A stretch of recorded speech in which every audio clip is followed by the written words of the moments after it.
and ladies, welcome back to the channel. And today we're taking out the PBJ, I want to get this right, the PBJ1H? Yeah, whatever. It's a B-25. And I think I messed up the title, but oh well. This is the Blue Bomber skin for said aircraft. I noticed how this plane has a multitude of 50 cals that hit hard and fire rapidly, and then you've got the mega buster of a 75mm cannon that I suppose was intended for taking down shipping, but in-game makes a decent and entertaining tank destroying gun. Let's see if we can show off some of its properties here.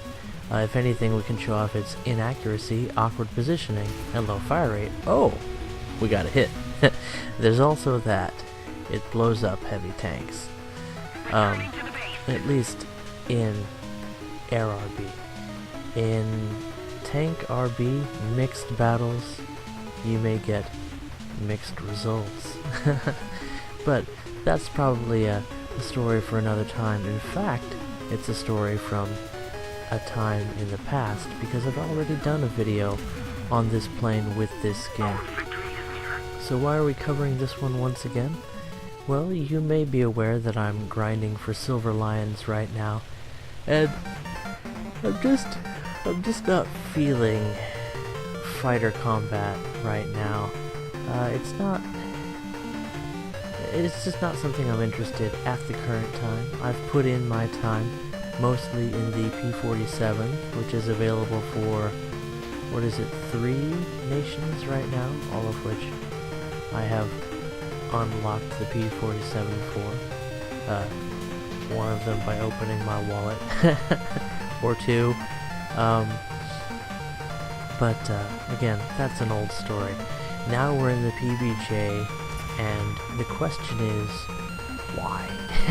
Well, for one, as you may have gleaned, this is a somewhat challenging aircraft to fly. Simply striking ground targets and not the ground is an actively engaging situation. That's not the best way to put it, but you have to use your mind to fly this plane, and you have to get a feel for it, and she's sort of a mix of a lumbering beast and a reasonably powerful aircraft for this battle rating and for its size. For a medium bomber, she handles fairly well, and also in a believable way. But if you want to get into the nitty-gritty, you're going to want to focus really on your keyboard controls and less on mouse aim, because the flight profile for mouse aim is just all kinds of sloppy. I've noticed that some of the more awkward airframes, like the BV-238 and the B-25 variants, they do not handle well unless you really use your roll and elevator, and even sometimes rudder manually, because the mouse aim is just not where it should be, perhaps. Especially when you take damage in the B-25.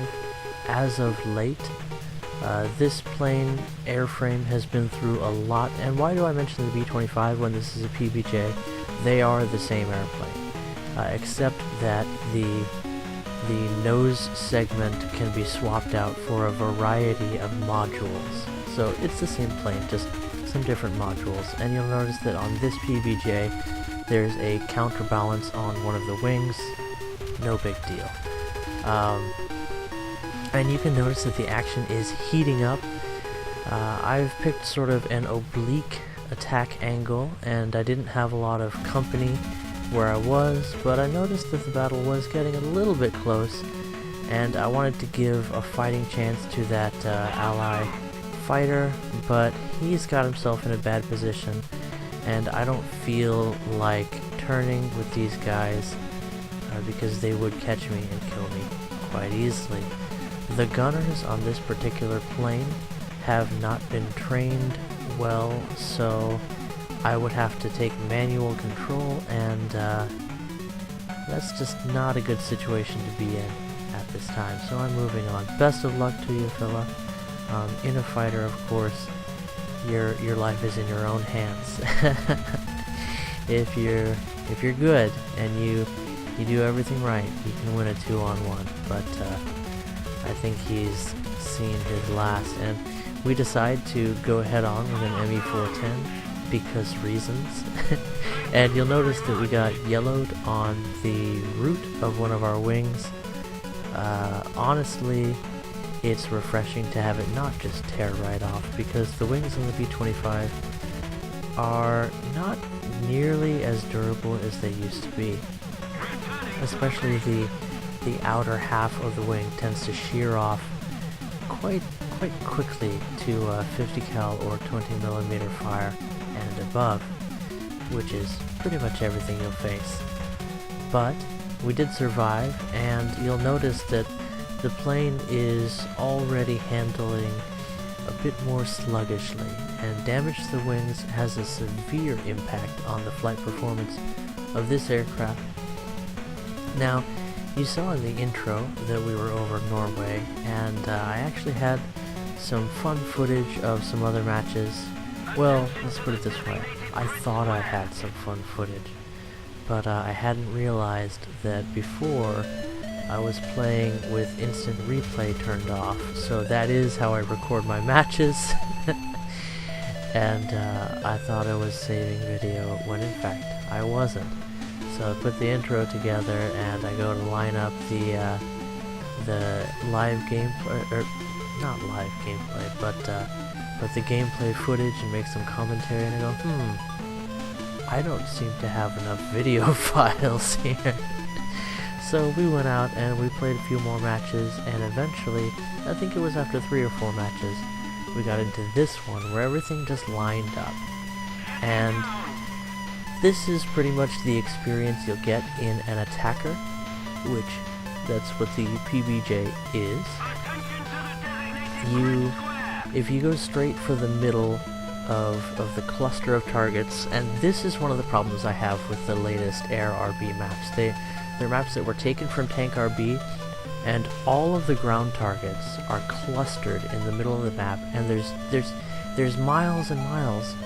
They're rather small maps, but the rest of the map is completely devoid of anything for a ground striker or a frontline bomber to engage.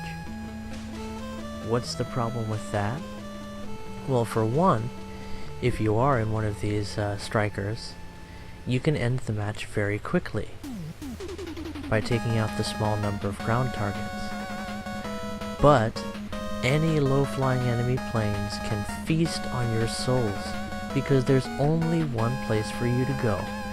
Now, I like to let the game developers do things their way and see what it produces, and in this case, those new maps are an example of lazy map design, and there's just no excuse for lazy map design.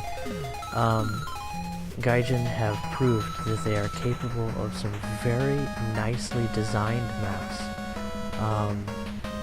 Fulda Gap, in my opinion, is a brilliantly designed map. Some people don't like big maps, but it's a nice design. Beautiful map. The Japanese map, beautiful. In fact, all of the tank maps that have come into the game after, I would say, Port Novorossiysk, I think that map is a mess. I mean, it's sort of nice, but I think it's a mess. I don't like that map. But all the tank maps after that one have been just masterful design.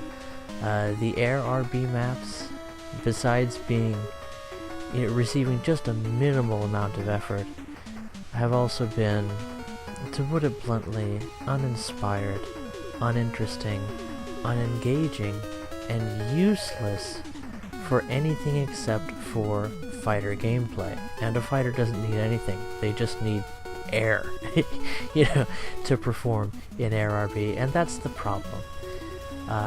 People complain about bombers and attackers not contributing to the match, and I would say try playing an attacker. Try playing a bomber.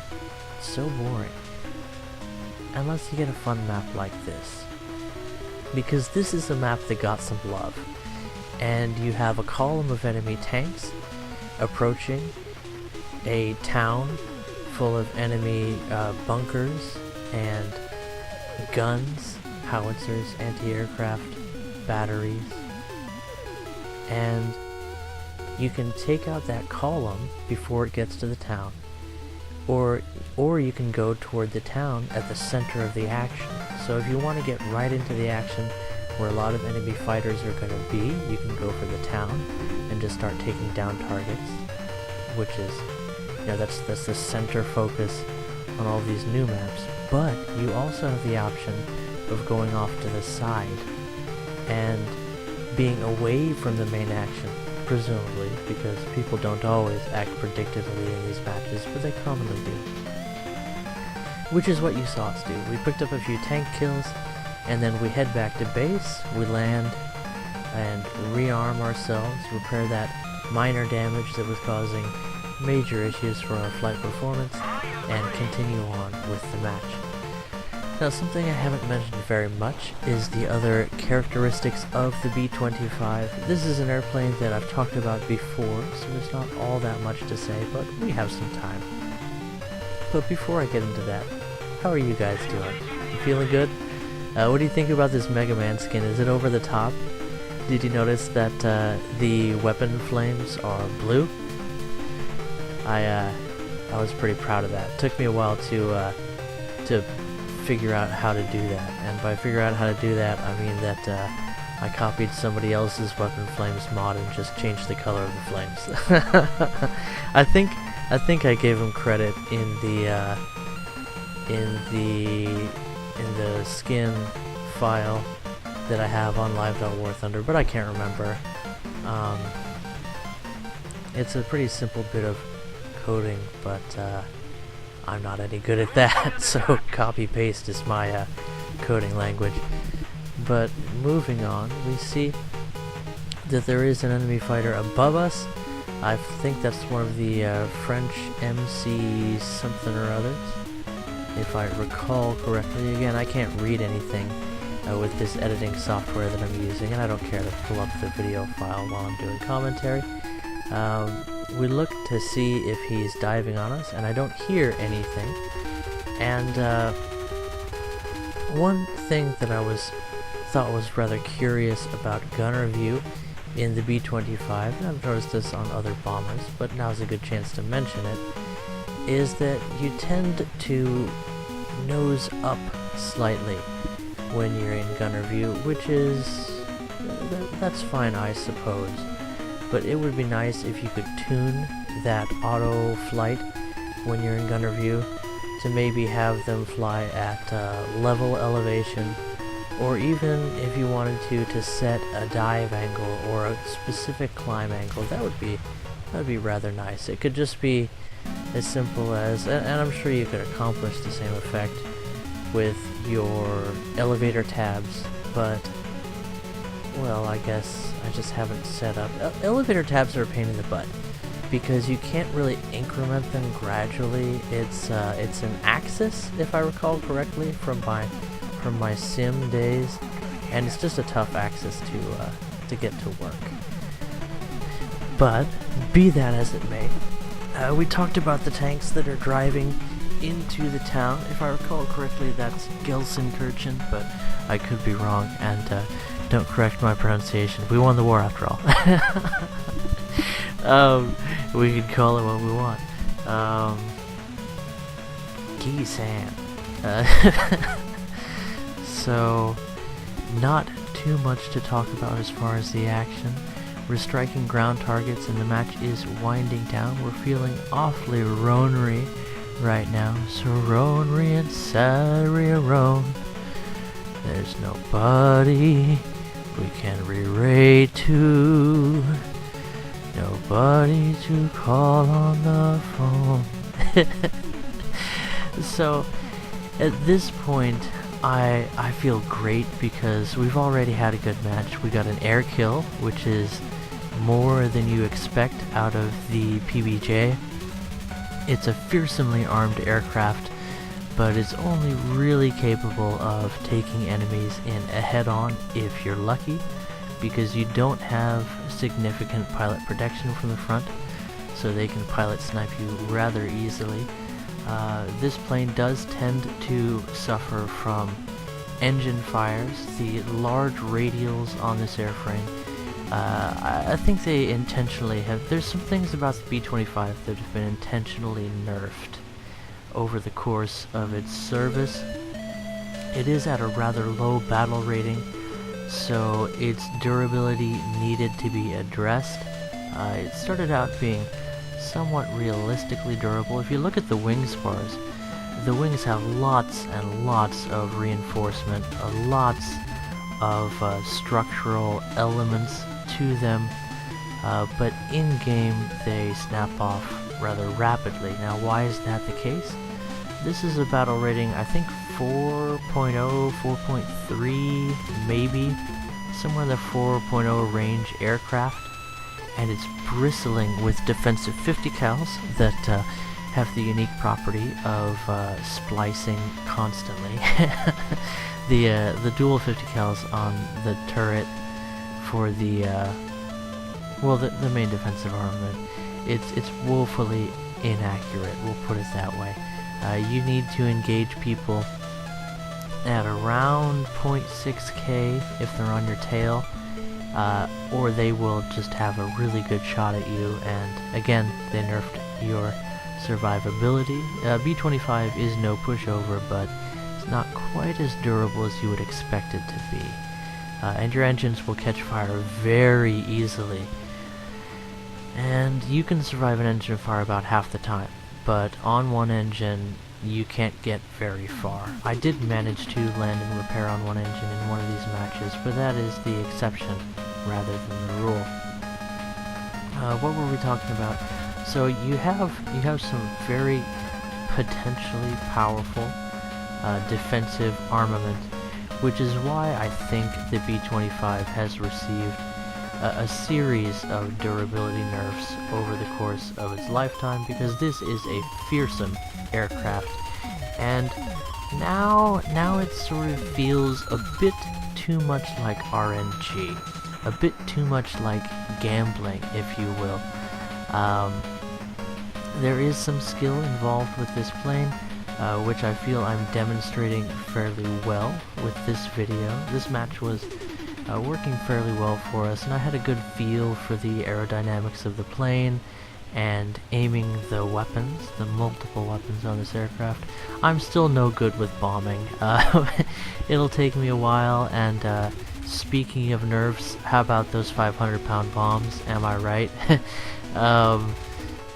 But you know what? We're making the guns work, and we've gotten a few hits with the 75, so we're having a good day. If I needed to sum this plane up, and well, I will have to start summing it up pretty soon here, it's been almost 20 minutes, I would say that this is a very solid choice for beginners, and here I am, an experienced, seasoned player, not highly skilled even now, and I can have fun in the B-25, or the PBJ. Again, they're the same airplane, essentially. My recommendation, honestly, fly the PBJ-H. It's so fun. The 75 does perform well, even though it has a lower fire rate than, say, the German 50mm autocannon. And there you go. You see the first hits set our engine on fire, and we are not going to recover from this one, unfortunately. And we were having a little chat with the enemy team, showing some respect and inviting people to check out the channel. I think I might have gotten a new subscriber today, so that's pretty exciting. Hope you can manage to survive through seeing my Mega Man skin. Anyway, that's the match. That's the PBJ. Give it a shot. Catch you next time. Bye-bye.